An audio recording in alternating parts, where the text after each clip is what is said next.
गौआ के नेता नहीं बेटा बनियनी दे दी आशीर्वाद चाची सिरावा नवैनी। हाँ गौआ के नेता नहीं बेटा बनियनी दे दी आशीर्वाद चाची सिरावा झुकैनी।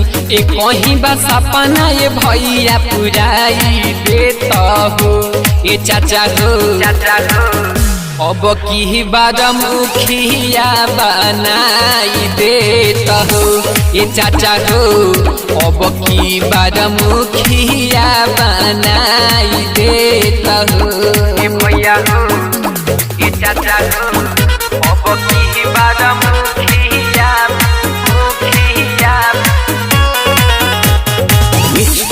चाहत बड़ी सहारी कॉमेडी का मजा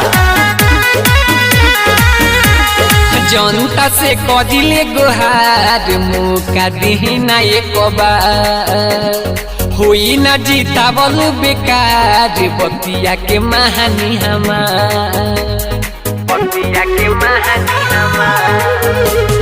जनता से कदिले गुहार मौका दीना एक बार होई न जीतावल बेकार बतिया के महानी हमार।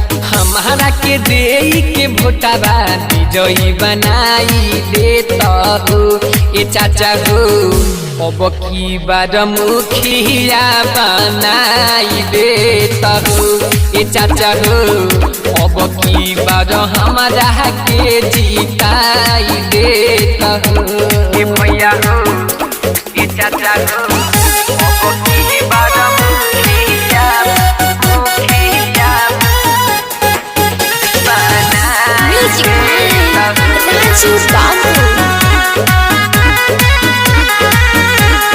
गौआ में होई विकास राखब स्वच्छ पंचायत पूरा करब कईल वादा इहे हमर खुआई।